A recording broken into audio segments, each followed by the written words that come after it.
बिस्मिल्लाहिर्रहमानिर्रहीम। अस्सलामुअलैकुम नाजरीन कराम, नई वीडियो में आपको खुश आमदीद कहते हैं। चौधरी परवेज इलाही और उनके बेटे मोनिस इलाही और उनके ग्रुप ने पाकिस्तान तहरीक इंसाफ में शामिल होने या फिर अपनी पार्टी काफ लीग को पीटीआई में जम करने का फैसला कर लिया है, लेकिन इस फैसले के साथ बहुत से खदशात उभर कर सामने आ चुके हैं। काफ लीग को पीटीआई में जम कौन करा रहा है, इस हवाले से ना सिर्फ इमरान खान के लिए उनके अपने लोगों की जानिब से एक वार्निंग जारी की गई है और मुख्तदर हलकों के ऊपर एक मर्तबा फिर से क्वेश्चन मार्क लग चुका है। इस सब में यहां तक बात जा पहुंची है कि मिशन प्राइम मिनिस्टर परवेज इलाही, इस मिशन का भी इस वक्त बहुत ज्यादा ढिंढोरा पीटा जा रहा है। इस हवाले से क्या तफसीलात हैं और परवेज इलाही के लिए जो मुश्किलात पैदा हो रही हैं काफ लीग के हवाले से, शुजात हुसैन के हवाले से, और उससे भी बढ़कर जो इस वक्त परवेज इलाही के साथ हैं चौधरी वजाहत और उनके बेटे हुसैन इलाही, उनकी एक ऑडियो भी सामने लाई गई है। तो इस वक्त बहुत कुछ चल रहा है। दो हिस्सों में आपके सामने ये सारी चीजें मैं रखूंगा। पहले तो जो इस वक्त इकदाम हुए हैं परवेज इलाही के खिलाफ उनके इस फैसले को लेकर, उसके बाद जो खदशात हैं और इन खदशात के अंदर कितनी हकीकत है, कितना बड़ा कंसर्न है इमरान खान के लिए, उस पर इसके बाद बात करेंगे। नाजरीन इकराम, सबसे पहले मैं आपको बता दूं कि पाकिस्तान मुस्लिम लीग काफ के सदर चौधरी शुजात ने परवेज इलाही की पार्टी रुकनीत मुअत्तल कर दी है। लाहौर में मुस्लिम लीग काफ के सदर चौधरी शुजात हुसैन ने परवेज इलाही के पार्टी से मुतल्लिक बयानात पर इजलास तलब किया, जिसमें तारिक बशीर चीमा, सालिक हुसैन और शाफे हुसैन ने शिरकत की। इजलास के बाद परवेज इलाही को शोकाज नोटिस जारी कर दिया गया और उनकी रुकनीत मुअत्तल कर दी गई। शोकाज में चौधरी शुजात की जानिब से कहा गया है कि पार्टी का सूबाई सदर पार्टी को दूसरी जमात में जम नहीं कर सकता। परवेज इलाही गैर आईनी और गैर कानूनी इकदाम की वजाहत दें। काफ लीग मुस्लिम लीग काफ बतौर सियासी जमात अपना वोट बैंक डिसिप्लिन मंशूर और जाब्ता रखती है। परवेज इलाही के गुज़श्ता रोज के बयानात पार्टी जाब्ते की खिलाफ वर्जी हैं।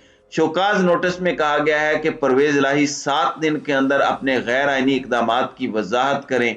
वजाहत न देने पर परवेज इलाही के खिलाफ कार्रवाई की जाएगी। वजाहत आने तक परवेज इलाही की पार्टी की बुनियादी रुकनीत मुअत्तल की जाती है। अब ये बड़ी इंटरेस्टिंग डेवलपमेंट है और पावर के हवाले से कंफ्यूजन है। काफ लीग में पावर किसके पास है, कौन काफ लीग की असल सरबराही करेगा, इस हवाले से तो उसूलन यही है कि पार्टी फैसला करे। अब यहाँ पर वफाकी वजीर चौधरी सालिक हुसैन का कहना है कि चौधरी परवेज इलाही की काफ लीग को पाकिस्तान तहरीक इंसाफ में जम करने की ख्वाहिश किसी और की जिद मालूम होती है। चौधरी सालिक हुसैन ने अपने बयान में कहा कि परवेज इलाही की काफ लीग को पीटीआई में जम करने की ख्वाहिश उनकी अपनी नहीं लगती। वफाकी वजीर ने मजीद कहा कि बच्चों की अना और ख्वाहिशात पर सियासी फैसले करने से पहले अपनी कही बातें याद कर लें। जिसे आप चला हुआ कारतूस बोल रहे हैं, उन्हीं के सबब पार्टी की पहचान और इज्जत है। गालिबन ये चौधरी शुजात हुसैन के बारे में जिक्र कर रहे हैं। अब यहाँ पर एक जानिब ये हुआ है तो वहीं दूसरी जानिब काफ लीग के रहनुमा चौधरी वजाहत हुसैन और उनके बेटे की एक मुबैना ऑडियो लीक कर दी गई है। ऑडियो लीक में सुना जा सकता है कि चौधरी वजाहत हुसैन कह रहे हैं कि वोट काउंट होगा कि नहीं, जिस पर हुसैन इलाही जवाब देते हैं कि जो वोट ऑफ कॉन्फिडेंस होगा उसमें हमारा वोट तो किसी तरफ भी नहीं आएगा। उन्होंने बस 186 पूरे करने हैं, नहीं 172 पूरे करने हैं। नेशनल असेंबली में पार्लिमानी पार्टी उनके पास है। अभी पार्लिमानी लीडर तो मोनिस भाई हैं, उनके पास 3 है और हम 2 हैं। चौधरी वजाहत हुसैन कहते हैं तो एक औरत गायब कर देंगे। इस पर हुसैन इलाही कहते हैं कि हाँ ये है, औरत गायब हो जाए तो कुछ भी हो सकता है। चौधरी वजाहत हुसैन कहते हैं कि बूढ़ी औरत है, वैसे भी मरने वाली है। हुसैन इलाही इस पर कहते हैं कि मोनिस भाई को आइडिया देता हूं, औरत को वेकेशन पर भेज दें। इसके बाद चौधरी वजाहत हुसैन कहते हैं इसको गायब करने में 10 मिनट लगने हैं और लाहौर में कर देंगे। अब ये एक बहुत बड़ा पिंडोरा बॉक्स है। इसमें एक सर्विंग खातून एमएनए जो काफ लीग की हैं, उनके अगवा और गालिबन और उनको गायब करने की बातें हो रही हैं। तो ये बहुत बड़ा इल्जाम है और काफ लीग के 5 वोट शहबाज शरीफ के एतमाद के लिए بڑے ڈیسائسو ہوں گے، اور ان میں سے اگر 3 بھی پڑ جاتے ہیں اس کو روکنے کے لیے، کیونکہ مونے سلاہی پارلیمانی لیڈر ہیں، ان 5 بندوں میں سے 3 بندے مونے سلاہی کو پارلیمانی لیڈرشپ سے ہٹا سکتے ہیں۔ اگر انہوں نے کہا تو پھر یہ سارے ووٹ ادھر پڑیں گے۔ اب میں آپ کو یہ بتا دوں کہ شہباز شریف کے حوالے سے بھی خان کی پالیسی آپ کے سامنے ہے، اور اس وقت میرے پاس جو اطلاعات ہیں، عمران خان نے کہا ہے کہ دوبارہ اسمبلی میں انہوں نے جانا ہے۔ اس حوالے سے ایک اپڈیٹ یہ ہے کہ منحرف ارکان پی ٹی آئی کے جو وفاق میں ہیں، انہیں ووٹ دینے سے آئینی طور پر کیسے روکا جائے، یعنی راجہ ریاض اور اس طرح کے جو دیگر لوگ ہیں۔ اس کے لیے پی ٹی آئی کیا کرے گی؟ پی ٹی آئی اپنے 127 ارکان نہیں بلکہ 22 سے 25 ارکان قومی اسمبلی کو ایوان میں بھیجے گی، اور اس سب کے اندر ظاہری بات ہے پھر اکثریتی پارلیمانی پارٹی جو قومی اسمبلی میں ہے وہ پی ٹی آئی کے پاس ہوگی، عمران خان کے پاس ہوگی، منحرف لوگوں کے پاس نہیں ہوگی، اور پارٹی کے اکثریتی فیصلے کی خلاف ورزی پر منحرف ارکان کے خلاف نااہلی کی کارروائی بھی شروع کر دی جائے گی۔ پھر اس وقت لوٹے ادھر ادھر ہوئے تو انہیں نااہل کر دیا جائے گا۔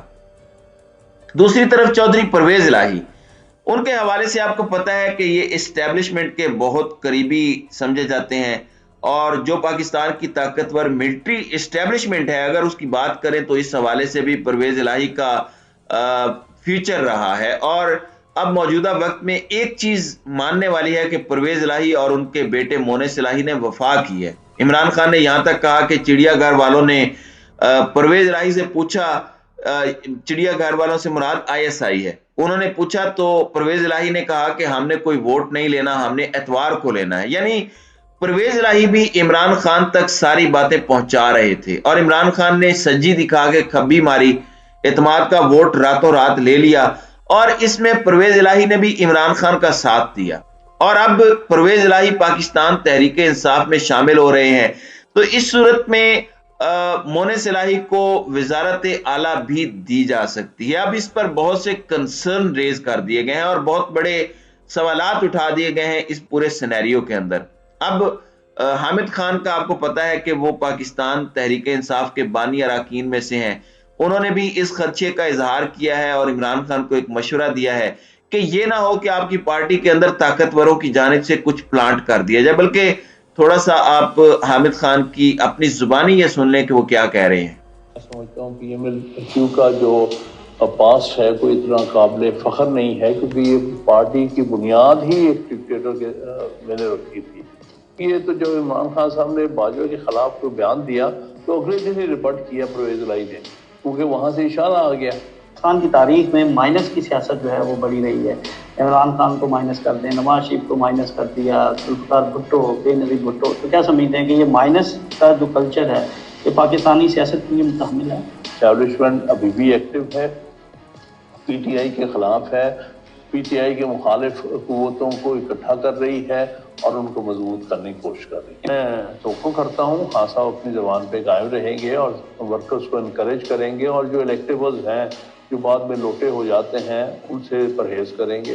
تو یہی خواہش ہے، اور میرا عمران خان صاحب سے میں نے یہی ریکویسٹ کی تھی کہ آپ ان کو اپنے ساتھ پھر سے ایکٹیو ہونے کے لیے کہیے گا، کیونکہ یہ ہمارے ایک اچھے قیمتی ساتھی ہیں۔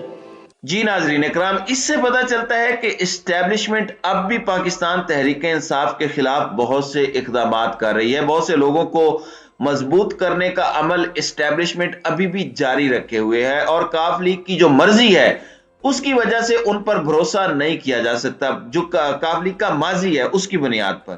اور چودھری پرویز الہی نے جو جنرل باجوہ مخالف سٹیٹمنٹ جب عمران خان نے دی تھی ایک پریس کانفرنس میں، اس پر جیسے رد عمل دیا، جس طرح سے باتیں کی، تو وہ بھی سوچنے کے لائق ہیں۔ تو اس وقت تک کی تو یہی صورتحال ہے، اب دیکھتے ہیں کہ آئندہ آنے والے وقت میں کیا ہوتا ہے۔ تو ناظرین کرام، آپ کی اس ویڈیو کے حوالے سے کیا رائے ہے؟ آپ اپنی رائے کا اظہار کامنٹ سیکشن میں ضرور کیجیے گا۔